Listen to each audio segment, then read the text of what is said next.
versículo número 11. Libro de Génesis, capítulo 38, versículo 11. Hemos titulado este mensaje: tus pecados te alcanzarán. Tus pecados te alcanzarán. 38, 11. Es impresionante los pecados que cometemos los creyentes. Y creo que hay 3 pecados que son los más significativos que solemos cometer. El primero de estos pecados es que pensamos que Dios está sordo.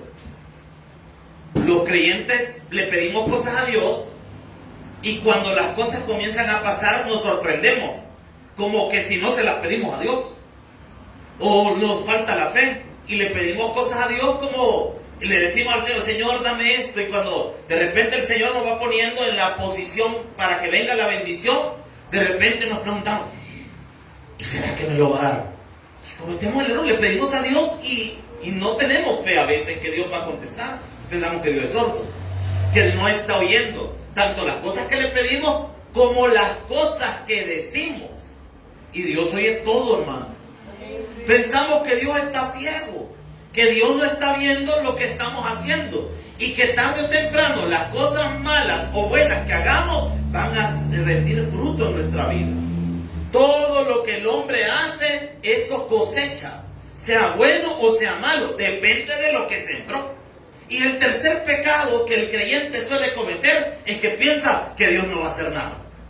Y de eso vamos a hablar este día. Y vamos a ilustrarlo a través de la historia de uno de los patriarcas de Israel. 38:11 de Génesis. ¿Lo tiene, iglesia? Vamos a leer la palabra en nombre del Padre, del Hijo y del Espíritu Santo. Dice la Biblia: y Judá dijo a Tamar, su nuera: quédate viuda en casa de tu padre, hasta que crezca Sela, mi hijo. Y vean, aquí viene algo que se conoce como intuición teológica. Es cuando el profeta sabía lo que los pensamientos de alguien que ya había vivido desde hace mucho tiempo. Moisés es el escritor del Génesis, pero Moisés no estuvo en la época que pasaron estas cosas. ¿Cómo Moisés sabía esto? A eso se le llama intuición teológica. Y vean los pensamientos de Judá. Porque dijo: no sea que muera él también con sus hermanos.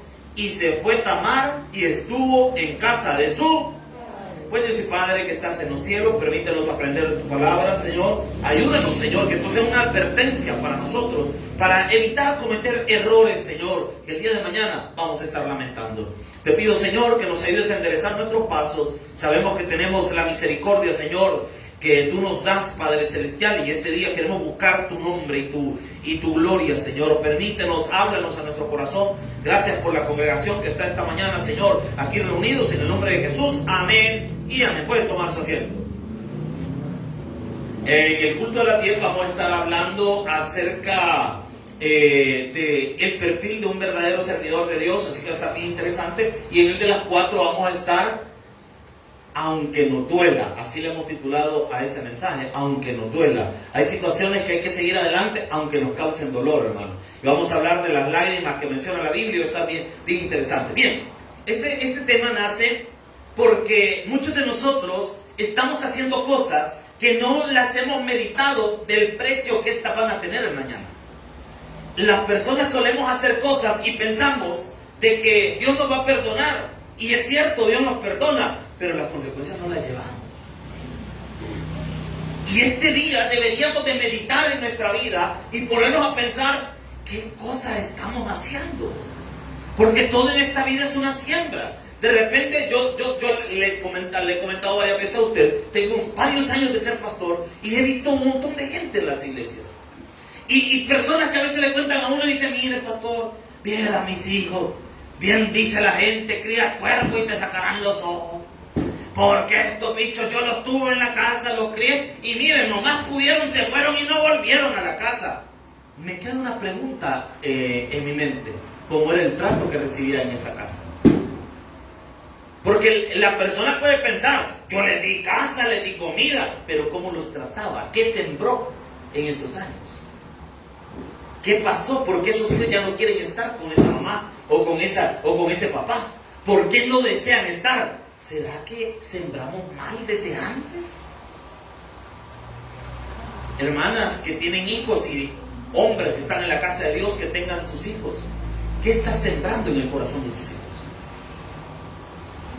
Y hay una siembra que nadie habla también. Y es la siembra que los hijos hacen en los padres. Yo no sé por qué mi mamá no me habla. ¿Cómo la ha tratado usted? Porque hay hijos que se creen los padres de los padres. Mamá, siéntese, hombre. Si la señora no está senil, usted. Y ya la anda sentando, ya la anda queriendo llevar de la mano. Y la señora está aquí, la mano, espérate, ¿para qué me das la mano? Con el perico me quiere llevarlo. ¿Por qué? Y lamentablemente hay personas que no nos damos cuenta en la siembra que estamos haciendo también en ellos. Y todo en esta vida es un resultado. Yo no sé por qué mi esposa es áspera conmigo. ¿Qué has sembrado tú en tu pareja? Lo que estás recibiendo hoy es la siembra de ayer. Lo que estás recibiendo de la vida, de tu trabajo, de tu familia, es la siembra de lo que tú hiciste ayer. Lo que pasa es que se nos suele olvidar. En la vida de Judá, nosotros vamos a ver que los pecados de Judá le reventaron en la cara. Este es automático. Vamos a analizar la vida de este hombre llamado Judá y vamos a ver que sus pecados lo alcanzaron y que sus pecados se la cobraron carísimo, porque eso sí, hermano, el precio del pecado es caro. Ese volado es caro. Ese volado es caro. Yo le estoy pidiendo a Dios el poder cambiar el vehículo, pero yo estoy orándole al Señor. Me gustaría carro más grande porque podría servir para la iglesia, a la gente, a algo, no sé, algo estamos pidiendo a Dios. Pero también me pongo a pensar que si el carro es más reciente o es más grande, así suben los precios y los costos de todo el mantenimiento. Entre más fuerte es lo que usted está haciendo, más grave serán las consecuencias. Todo tiene su fruto. Nosotros pensamos que podemos hacer y deshacer en esta vida y solo porque no nos ha pasado nada todavía, seguimos haciendo lo malo. Mire, si usted ha hecho algo malo y no le han pasado la factura, asústese. Porque significa que ahí se la llevan anotada. Lleva 1, y lleva 2, y lleva 3, y lleva 4, y lleva 5. Y eso ahí va sumando, y va sumando. De alguna manera, a veces Dios no nos la cobra de un solo por diferentes cosas que pueden estar a nuestro alrededor. Entre ellas nuestros hijos, que dependen de nosotros. Y por eso Dios todavía no nos pasa la factura. Pero ¿qué tal cuando ya no estén? ¿Qué tal cuando ya se puedan defender solos? Así que esta mañana vamos a meditar en nuestros pecados. Ay, pastor, si yo solo orando paso. Todos pecamos, así dice la Biblia. Por cuanto todos pecamos. Lo que pasa es que pecamos de diferente manera. Unos más notorios y otros lo disimulamos más. Como quien dice, mátalas callando. Decía por ahí mi abuela, de las aguas mansas, medio, los versículos no los pueden, ¿no? O los dichos así. ¿Se imagínense? Y de agua más, ay, desde bien quietecita, ¿verdad, hermano? Pero no. O bien quietecita, ¿verdad? Si esa hermana no quiebra un plato, el plato no, la vajilla, la hace pedazos. Calladita, pero bueno. Así que digamos. Bien, sigamos. Usted entendió algo. Vamos al contexto. ¿Qué había pasado? ¿Por qué vamos a hablar de los pecados de Judá? Primero, 38.1. Vamos a leer el contexto del pasaje y vamos a ir poco a poco. Ve lo que dice la palabra. Aconteció en aquel tiempo. ¿Cuál tiempo? En el tiempo que habían vendido a José, y creo que Judá empieza a tener una serie de problemas emocionales, producto de la venta de José. Recuerde que José y Judá y otros 10 hermanos más, todos eran una sola familia. Pero les caía mal José a todos, porque las grandes tribus de Israel, los 12 patriarcas, los patriarcas de Israel, no eran buena pieza, hermano. Ahí usted ve que Dios escoge gente imperfecta para cosas perfectas. No era buena pieza. Y José era un niño bien. El típico niño cae mal, pone dedo. Le ponía el dedo con el papá a todos los hermanos. Es como aquel hermano que usted le dice, no le va a decir nada a mi mamá. Mamá, mira lo que está haciendo. Así era José. Y como aquel ya lo tenían harto de las cosas que hacía, que un día decidieron matarlo. Y lo metieron en una cisterna para matarlo. Pues uno de los hermanos dijo, no hay que matarlo. Mejor vendámoslo, sacámosle billete. Mire que era buena pieza, buena gente. Así que no se asombre si su propia familia a veces está en su contra. Eso es de lo más normal del mundo. Eso es normal. Yo no sé por qué mi familia paga mi brillo. Es normal, hermano. Usted no es ni primero ni el último. Y yo no sé por qué mi papá y mamá no me... Es normal. Yo no sé por qué mis hermanos no me ayudan. Es normal. ¿Y por qué está esperando algo de su familia? Usted debe esperar de Dios, no de la gente, hermano. Ahora, lo venden y pasa algo en la vida de Judá. Judá se aleja de sus hermanos. Primer error. Primer error. Cuando tú te alejas de la gente que te motiva a buscar a Dios, cuando tú te alejas de la comunión con Dios, comienza tu decaimiento espiritual. Cuando tú decides apartarte. Cuando usted dice, ya no me voy a congregar. Cuando usted dice, no, es que yo en la iglesia ya no quiero estar. Yo en las cosas de Dios ya no quiero estar. Ahí comienza tu declive espiritual. Y cuando te empiezas a apartar de Dios, tu brújula moral comienza a descalibrarse, y cuando comienzas a sentir, estás perdido en tu vida. Ya no sabes ni qué es lo bueno ni qué es lo malo, porque lo malo te parece bueno. Entre más te alejas de Dios, entre más te apartas de Dios, lo malo va a comenzar a parecerte bueno. Y vean lo que dice la palabra. Aconteció en aquel tiempo que Judá se apartó de sus hermanos, lo que decía, y se fue a un varón adulamita que se llamaba Ida. Versículo 2. Y vio ahí Judá a la hija de un hombre. ¿De dónde era este hombre? O sea que se vio en una cananea. Para el pueblo de Dios estaba prohibido las uniones sentimentales con gente que no fuera del pueblo de Israel.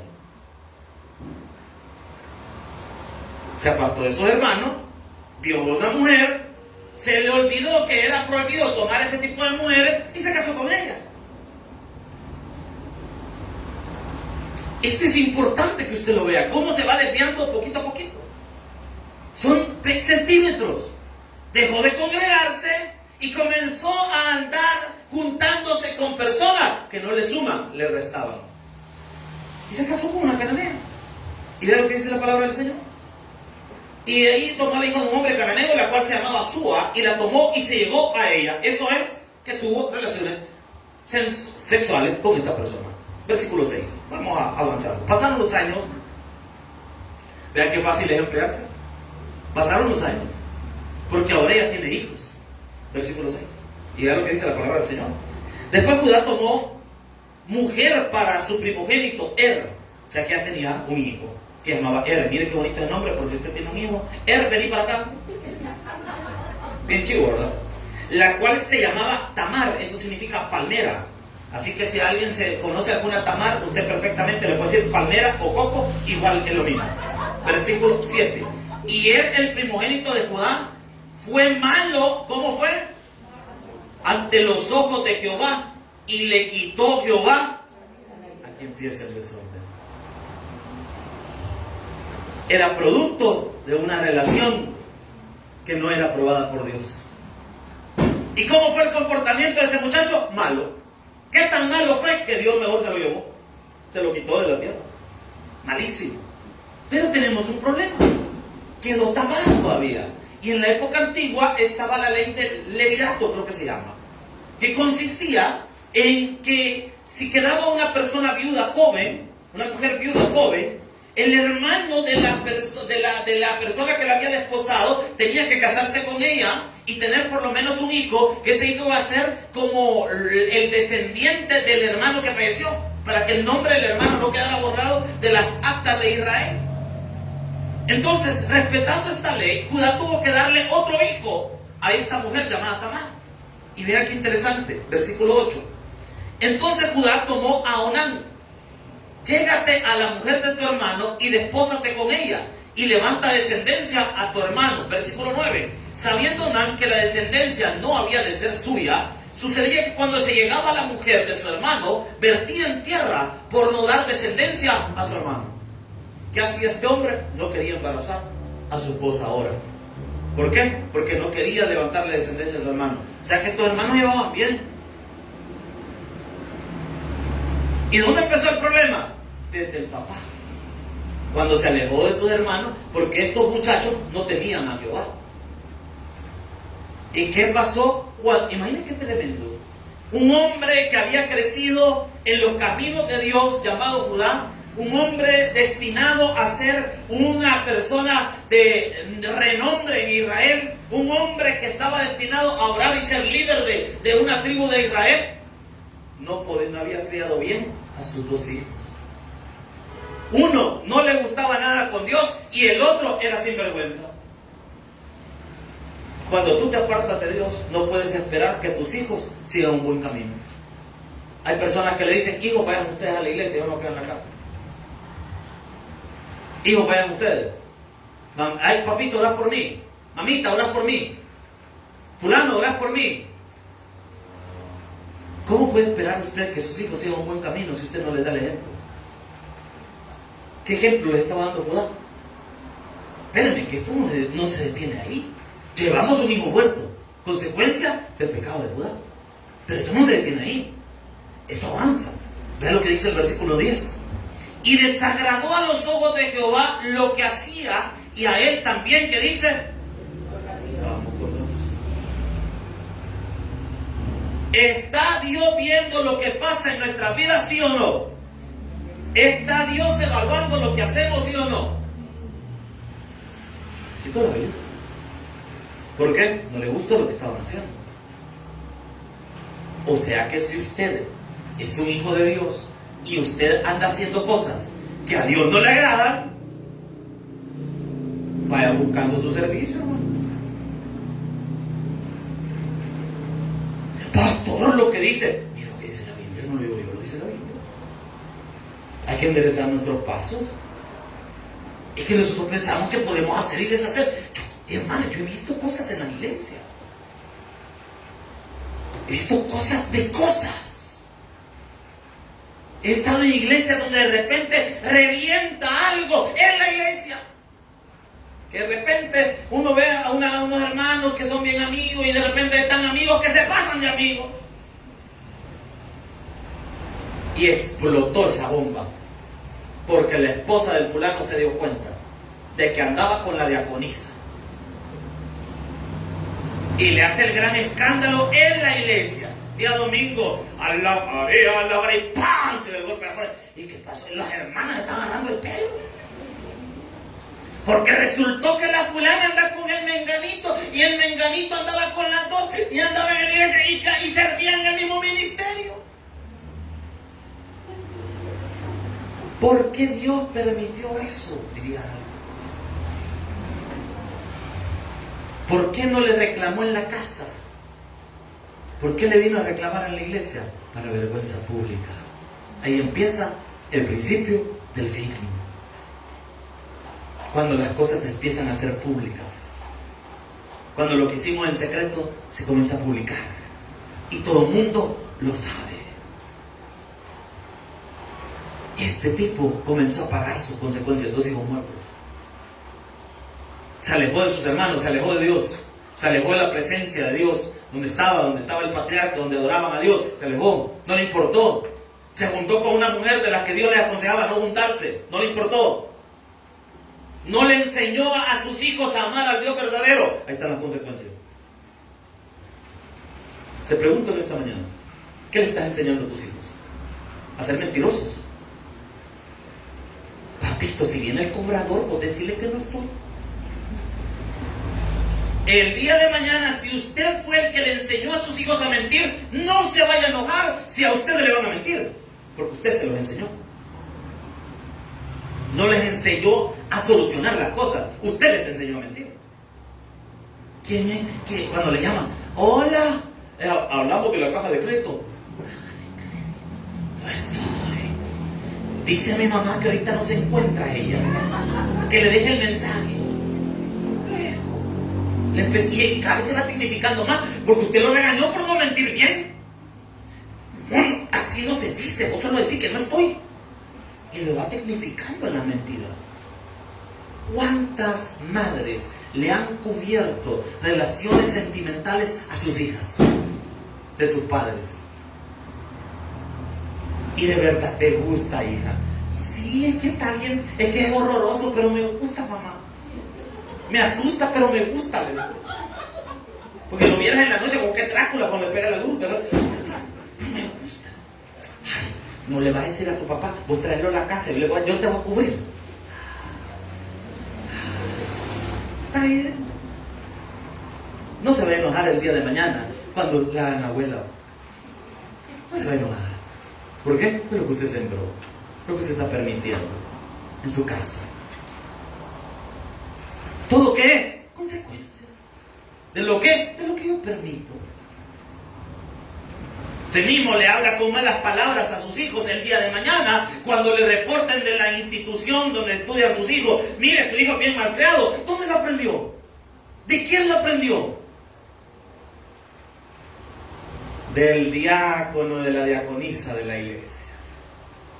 ¿Usted cree que sus hijos no le llaman hipócrita a usted cuando lo ven aquí cantar una alabanza, servir o estar con los sobres en la mano o dar la bienvenida o ganando alma y en la casa diciendo malas palabras? ¿Usted cree que en la mente de sus hijos no pasa la palabra hipócrita es mi mamá, hombre? Mira mi tata como finge en el culto, hasta se cayó en la adoración. Y lo peor que en la iglesia no votan a nadie, pero él se cayó. Ay, cayó. Y el bicho queda hipócrita, ¿verdad? ¿Qué lo puede? Con las mismas manos que levanta la iglesia al cielo y las mismas manos que está sonando la mamá más tarde. ¿Cómo cree usted que le va a dar ese testimonio a sus hijos? Y que eso el día de mañana no va a pasar consecuencias. Aló, estamos acá. Ay, mejor hubiera venido al de la tía. A las 4 ya está más tranquilo porque ya está durmiendo. Bueno, sigamos leyendo. Ya lo veo preocupado y triste, hermano. Entonces, versículo 11. Hoy sí ya tiene sentido el 11. Mira lo que dice la palabra.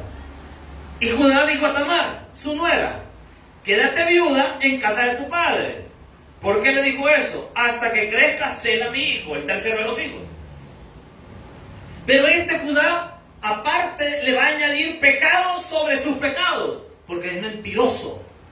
Porque vea, él está diciendo a la nuera que se quede en la casa del papá, esperando a que crezca Sela, pero en el interior Judá no piensa darle a su hijo el matrimonio. ¿Por qué? Porque la escritura no lo revela, el pensamiento de Judá.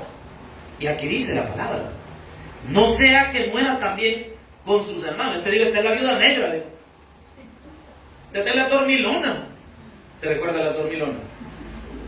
Amén. ¿Alguna dormilona que? Mira, que así de la banda, ¿verdad? Mira, ¿qué dijo adentro? Yo no le voy a dar mi dicho, porque esta mujer está salada, ¿no? Me lo va a matar. Mentiroso. ¿Por qué no le dijo de un solo? Mira, no te pienso dar a mí. Mentiroso. Usted puede decirle una mentira a alguien, pero cuando usted le dice una mentira a alguien, allá en el cielo Dios está notando sus mentiras. Hay gente que está acostumbrada a mentir. El mentiroso es primo del hipócrita. Porque si usted miente, también está actuando de manera hipócrita. ¿Por qué no decir las cosas claras de una sola vez? Sino que viene él y le miente descaradamente en la cara. Pero no se detiene ahí. Esto sigue. Y vea lo que dice la palabra del Señor. Versículo 12. Pasaron muchos días y murió la hija de Súa, la mujer de Judá. Ahí deténgase. Ahí tenemos otra consecuencia. Se quedó sin esposa. Se quedó sin hijos y sin esposa. En ese momento Judá tendría que haber buscado a Dios de todo corazón, fíjense, y haber pedido perdón a Dios por sus pecados. Pero no lo hizo. Sino que en lugar de salir de sus pecados, se embarró más de sus pecados. Y es lo que a veces hacemos nosotros. En lugar de salir y evitar hacer lo malo, nos metemos más de lleno, como quien dice, bueno, si ya venimos aquí, iba a decir un dicho que decía mi pastor, pero después lo voy a contar, no lo puedo contar así en público. Pero la idea de ese dicho es como que si ya estamos aquí, pues démosle, pues, tuvo que te tope, pues. Y se consoló, dice la Biblia, porque dice en el versículo 12, y Judá se consoló. Pero la pregunta es, ¿cómo se consoló? La misma Biblia nos lo revela. Se consoló buscando mujeres de la vida galante. O sea que este le añadió pecado. Este era pícaro. No pudo controlar su dolor. Le doy un consejo, hermano. Cuando usted haya sufrido una pérdida, por favor, llore. Dese un tiempo para analizar lo que pasó en su vida. Hay gente que cuando sufren pérdida entra en una negación. Y la primera negación es como que él no ha muerto o ella no ha muerto. Y le tienen el cuarto como lo dejó.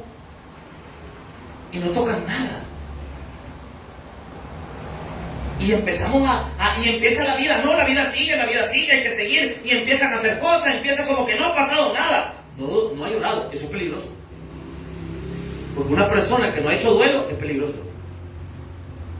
Necesita llorar. Hay gente que en la terapia lo mandan a que tiene que ir a la tumba de la persona o al lugar donde falleció la persona. Y entrar y que le entre en la cabeza que esa persona ya no está. Y tiene que llegar a doler y llorar y desprender eso del corazón. Pero Judá no, Judá se consoló. Y vea lo que hizo. Versículo 2. Y subían los transquiladores de sus ovejas a Timnat, él y su amigo Ira, el adulamita, el suegro. Y dice el 13. Y fue dado aviso a Tamar diciendo: he aquí tu suegro sube a Timnat a transquilar sus ovejas. 14. Entonces que se quitó ella los vestidos de su viudez, se cubrió con un velo y se arrebozó y se puso en la entrada de Enaim, junto al camino de Timnat, porque veía que había crecido Sela y ella no era dada a él por mujer. Y aquí tiene el detalle. En los tiempos antiguos, la prostitución no era como hoy la conocemos. En los tiempos antiguos, la prostitución estaba ligada a la religión y al culto a ciertas deidades. Lo curioso de esta forma de religión es que las personas que practicaban ese culto, solo ellos sabían a dónde estaban ubicadas las sacerdotisas. Las sacerdotisas eran prostitutas. Nadie sabía el camino, solo los que practicaban esos cultos. ¿Y en qué consistía? Se solían poner sobre un gran árbol o cerca de un gran árbol, que se le conoce como el árbol frondoso, donde la gente saca la idea del árbol de la Navidad y todo el montón de volado, y que la gente se pone a pelear y se ponen a tirar veneno todos los diciembre, pasa lo mismo, ¿verdad? Y que ponen que no hay que poner el arbolito porque el árbol frondoso. Yo no sé qué usted haga debajo del arbolito, pero yo lo pongo y lo veo, nada más. Ya si usted es seguidor de esos cultos paganos, ya es onda suya, hermano. Pero bien, entonces estaban esos árboles enormes y esas mujeres que se ponían al lado del árbol eran las sacerdotisas y recibían dinero o algo en beneficio de tener la intimidad con este hombre. Y ese era el culto, ese culto religioso que había. Pero el camino hacia ese lugar solo lo conocía la persona que lo practicaba. En pocas palabras, es un pecado oculto. Y no ha variado tanto en ese ámbito. Porque los hombres, o también las mujeres que suelen ir, porque ahora también hay hombres suelos. Sí, porque ahora también hay hombres suelos. Yo tenía un compañero que trabajaba de eso, ¿no? En la universidad. Yo le dije, mira, ¿y cuánto pagan? Y como he volado, ¿verdad? O sea, mire, tremendo. Nunca la persona que hace ese tipo de cosas lo publica o lo dice. Solo lo hace. Las personas que están en una relación ilícita, poca o nada lo publican. Solo lo hacen. Solo él y ella saben lo que pasa. De ahí nadie. Según ellos, pero Dios lo está viendo. Entonces vea lo que dice la palabra, versículo 15. Y la vio Judá y la tuvo porque dice, por ramera. Eso es una mujer de la vida galante, una prostituta, ¿verdad? Eso estamos hablando, una ramera. Yo pensaba que una ramera era una mujer que vestía con rama, pero no es eso. Porque ella había cubierto su rostro.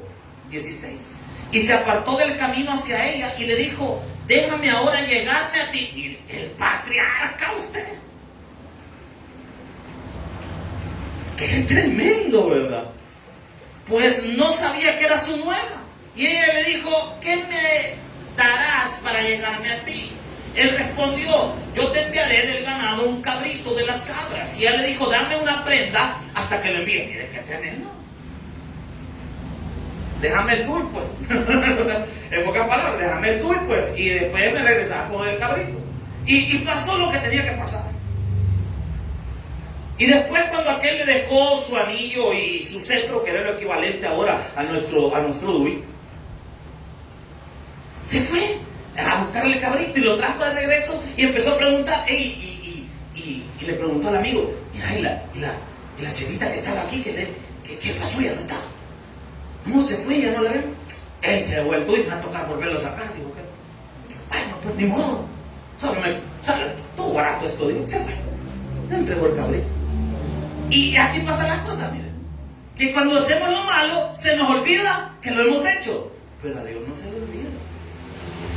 Porque 9 meses después de esto, le dieron aviso de que su ex nuera estaba embarazada. ¿Y sabe qué dijo el muy hipócrita de Judá? Sáquenla, apedreémosla, porque ha pecado. Y no es él el que andaba frecuentando ramera.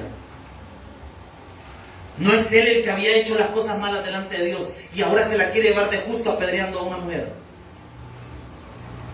Como muchos de nosotros. El que más señala los pecados de otro, entre más usted señala los pecados de otro, más gritan los suyos propios. Entre más usted señala los pecados de todo el mundo, más gritan los pecados desde su interior, lo que usted ha cometido. Aló, estamos acá, iglesia. Así que si usted conoce un criticón y conoce a alguien que anda criticándole los pecados a todo el mundo, tenga en cuenta que ese hombre tiene esqueletos en su armario. Esa es una frase para decir, no literal, hermano, no olvide que estoy en Zapán, no puede ser literal. Tiene cosas ocultas, para que me entienda, ¿vale? Tiene cosas ocultas. Tiene algo ahí, hay algo ahí. ¿Por qué? Porque es su aberración contra el pecado de otro, como que él no se equivoca también. Pues le contaron que el otro le salió embarazada. Tráiganle ahorita que ahorita la matamos. ¿O cómo va a creer que esta va a andar pecando? Va a creer, ya le iba a dar a mi hijo, mentiroso, ¿verdad? Ya le iba a dar a mi hijo y va a creer que él salió con este domingo 7. Nunca he entendido esa frase, pero bueno. No entiendo qué tiene que ver que el domingo sea 7, hermano, pero bueno. Y de repente, dice la señorita, el papá de mi hijo es el dueño de este bastón y de este anillo.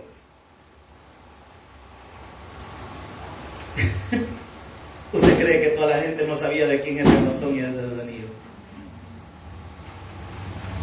Toda la gente. Imagínense que aquel, si seguimos leyendo, solo por no ser tedioso la predicación, no lo leemos. Pero imagínense que él llamó a toda la gente que estaba en el campamento para que fueran a traerla y a apedrearla. O sea que enfrente de toda la gente, la mujer sacó, yo quiero que se imagine un montón de gente rodeando a esta mujer. Y ella grita cuando ve que toda la gente va agarrando las piedras, porque estos eran buenos para apedrear a la gente, usted. Como no tenían televisión y no hallaban qué hacer, ¿verdad? Entonces buscaban, vamos a apedrear a alguien. ¡Ey, démosle pues! Agarrando piedras, eran buenos para tirar piedras. No hemos cambiado mucho en la vida, hermano. Somos buenos para tirar piedras. Cuando dicen que hay que acabarse algo, acabemos. Pero cuando de repente nos cuentan que alguien ha caído o ha cometido un error, ¿te acordás de la hermana fulana? O de sultano. Sí, dicen que ha caído. No te creo vos. ¿Y qué hizo? Ay, te contara. Contame. Ay, yo no soy chambroso, pero te voy a contar. El que dice que no es chambroso es más chambroso que todo, hermano. Si es el chambreman, si es otro nivel. Entonces, imagínese usted, toda la gente rodeándola. Y la mujer dice, ¿de quién es este volado? Este es el dueño. Ese es el papá de mi hijo. Y toda la gente se vuelve a ver. Imagino que todos lo volvieron a ver a aquel, ¿verdad? ¡Qué vergüenza! El suegro con la nuera. ¡Qué vergüenza! ¿Cómo quedó la reputación de Judá después de esto? ¿Usted cree que le iban a creer a Judá cuando lo veían adorando después de esto? ¿Usted cree que iban a invitar a Judá a predicar después de esto? ¿Usted cree que le iban a invitar a los ministerios después de esto? Se acabó su vida ministerial. Se acabó su vida social. Se acabó su reputación. ¿Pero qué es? Que esto no detiene, no se queda ahí. Cuando nace esa criatura, ¿qué creen que le van a decir? Cuando pregunte quién es mi papá. Mira, esto es bien raro, pero tu papá es tu abuelo a la vez.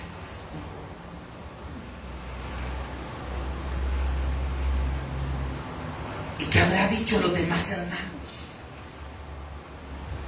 ¿Qué habrá pensado la gente? Lo mismo que ocurre en nuestros días cuando alguien no mide sus consecuencias y se deja llevar por un impulso. ¿Qué habla la gente? ¿Qué dice la gente del cristianismo cuando se dan cuenta de cosas que pasan en las iglesias? Y ojo, que la gente se da cuenta de las cosas que pasan en las iglesias, no por otra gente que no es de la iglesia, se da cuenta por la misma gente de la iglesia. ¿Por qué? Porque nosotros mismos le llevamos el chambre. Ay, viera, hermana, yo ni gana, viera fulana, yo ni gana tirar a la iglesia tengo. ¿Por qué, hermana? Si usted viene entregada, yo le he visto que usted va con su uniforme, que va con aquel volado cruzado, siempre todos los domingos a la iglesia. Yo le he visto, y ahora ¿por qué? ¿Por qué ella no quiere ir, hermana? ¿Qué pasó? Ay, es que y empieza que lempa para llevar pescado. Y lo peor que no contamos solo lo que pasó, sino que le vamos añadiendo. Porque somos buenos para añadirle, para ponerle más saborcito a la historia. Pues añadirle. Si imagínense, a alguien lo pueden ver, a uno le va a decir, ¿verdad? Como viene matando el chucho a tiempo. Miren, a alguien lo pueden ver en la calle hablando con otra persona y de repente pasa un hermano, porque siempre hay un hermano viendo. Y eso es cierto, jóvenes que están aquí. Si andan haciendo cosas ocultas, siempre un hermano lo va a ver y ahí se van a acordar. Mire, vi a su hija debajo del palo de mango, hermana. Vi a su cipote allá debajo de un palo de mango. Siempre, por más lejos que se vayan, se pueden ir a metros. Allá hay un hermano, Dios le bendiga, hermano. A ver. Siempre hay un hermano metido. Perdón, siempre hay un hermano viendo. Siempre. Qué tremendo. Y lo ven de repente hablando y que dice la hermana. Solo se echa el rollo, ¿verdad? Y le cuenta a otra hermana, mira, vi a fulano con la sultana.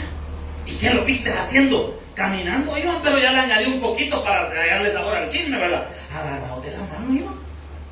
No te crees. Lo vi con estos ojos que van a comer los cosas. Lo vi. Y de repente la otra que escuchó le cuenta a otra. Mira, me contaron que vieron a fulano y a sultano y que estaban haciendo amontonándose en la vía pública. No te creo. Sí, yo lo vi. Y la otra ya no le bastó eso. Mira, vi a fulano y a sultano y menganito, los tres, juntos. ¿Y cómo termina el chambre? Al final el hermano estaba con otro hombre, ¿verdad? O sea, de tan largo que es ese volado. De tanto que le vamos añadiendo plata, cola y todo un montón de volado. ¿Usted piensa que eso del chambre no es parte de la consecuencia también? denigren, que nos hagan pedazos.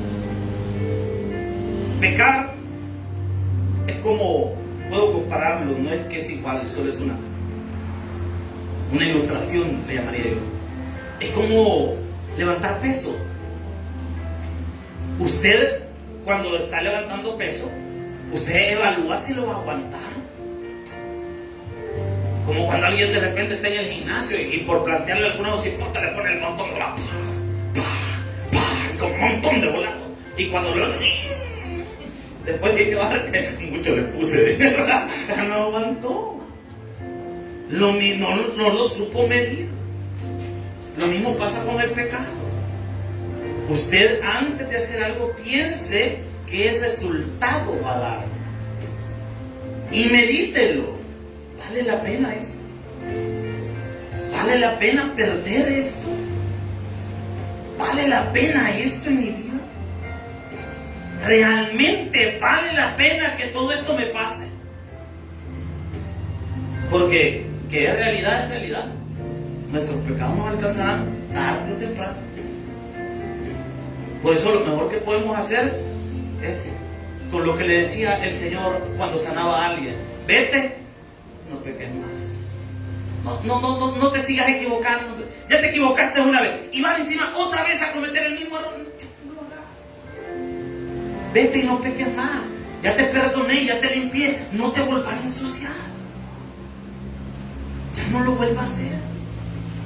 Esta mañana es una mañana en la que deberíamos ponernos un reto: ya no volver a hacer lo mismo. Si usted está haciendo algo incorrecto, por favor, esta mañana medítelo y pídale a Dios: ya no lo voy a volver a hacer. Dígale a Dios: ya esto ya no va a volver a pasar. Pídaselo a Dios y verá cómo Dios contesta su petición. Dale un fuerte aplauso, Señor. Vamos a orar.